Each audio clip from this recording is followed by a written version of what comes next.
Perhaps more than any other demographic in America, young males, the last two generations, have felt the consequences of the sexual revolution of the 1960s the most. Missing or completely absent fathers, a culture constantly dumping on them, emasculating them, their very natures as males have been torn to shreds. Today's commentary brought to you by MyPillow.com. Check them out. All kinds of fantastic sales going on. Last November, Trump absolutely cleaned Kamala Harris's clock among two voting blocs in particular: Catholics and young men, young being defined as 40 and under. Among Catholics, Trump straight up crushed Harris by 20 points. We've covered that a lot. But among young males, Trump's margin was nearly as impressive, wiping the floor with Harris, improving his gains from 2020 by a net 13 points. 13 points from the 2020 election steal contest with Biden. While the overall margin for Trump among young males was only 5 points, it's the shift of a whopping 13 points that stands out. Giant movements within voter demographics, regardless of what the actual final margin may be, point to trends. And when 13% of one group shifts that decidedly, well, that's news.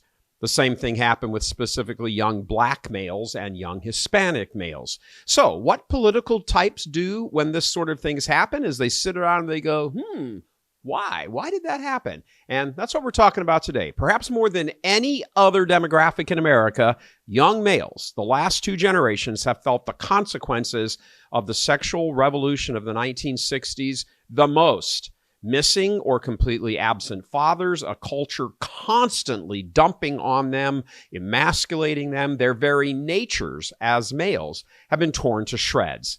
Blame all of it where all the blame deserves to go: the sexual revolution of the 1960s with its family-destroying, radical feminism, man-crushing emphasis. As a result of that, 60 years later, look at this headline from Pew Research. The U.S. has the world's highest rate of children living in single-parent households. Before the sexual revolution, it was about 13%. Today, it's doubled to 26%. Those percentages boil down to about 15 million children under the age of 17. Roughly speaking, 7 million are boys being raised with essentially no father around at all, since a huge majority of these single-parent households are run by women, by their moms. And millions more boys have only a passing relationship with their dads every other weekend and every third holiday and all that kind of stuff going on. Remember, these statistics, they're just a snapshot of the current picture. They don't figure in all the boys who are now young men who have already passed through this manhood-destroying meat grinder and are now out in society. And the numbers reflected across the board. Young women are now dominant in college environments, grad schools, multiple professions, and so forth. Young males have been abandoned and disregarded as a result of the sexual revolution, and correctly feeling they're not wanted, because they're not. Enormous numbers have simply unplugged and disengaged. They aren't sure how to be men, and society keeps telling them they really shouldn't be. They shouldn't be trying to be men because anything masculine is bad, it's oppressive, it's toxic, and all that garbage. While it's true, of course, that every generation has had actual toxic men, of course they have, who abuse their physical dominance, what's happened now is that the toxic masculinity of some males has been thrown overboard, baby out with the bathwater, by toxic femininity of large numbers of females, and it's younger males paying the price. If there was one disastrous consequence of the sexual revolution that could be pointed to as the most important, it would be this one: the complete destabilization and out of balance juxtaposition of males and females. It is, in short, an incredible rejection of the natural law. And wherever and whenever natural law is deviated from, human suffering follows in its wake. Sometimes the consequences are more immediate. Other times, well, it takes a while for all of that to work its way through the system and be felt. And here's the rub. The longer it takes to become visible, to be felt, the harder it is to reverse all of this and correct course, because all of the stuff has become more entrenched. Still, while human nature can be denied, it can't be gotten rid of. The resulting identity crisis among younger males, arising from their lack of loving, nurturing, mentoring men in their youths, has produced a wave of emotional pain as their psyches, and what we mean by that is that law written on their hearts by Almighty God, it tells them something's off.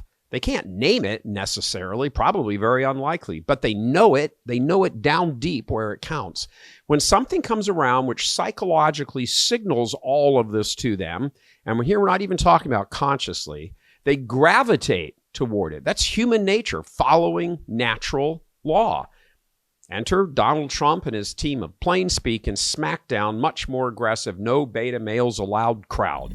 They call bullshit on feminism on steroids, censorship, always being offended, participation trophies. In short, Karen. Contrast Trump's team to White Dudes for Harris, an embarrassing political flop if there ever was one. While Trump's bullish economic speak certainly registered consciously with young males, it was the style of that bullish speak, the straight-up man-to-man talk that was at work subconsciously on all these young males that completely flipped for him in 2024. Many Trump supporters may not realize it. Trump himself may not realize it or speak in these terms of natural law, this vocabulary. But what we are witnessing is the reassertion of basic human nature corresponding to that natural law. For 60 years, the communist Democrats were able to appeal to the demons of human nature because human nature is fallen, and it certainly has demons. Trump and his MAGA train, well, that's all speaking to our better angels, as Abraham Lincoln pointed out, and we all need to embrace this, put arms around it, and move down the road with it. People's emotional health is the final determinant in how they vote. Coming to you from Houston, Texas. Yeehaw! I'm Gary Michael Voris. God love you.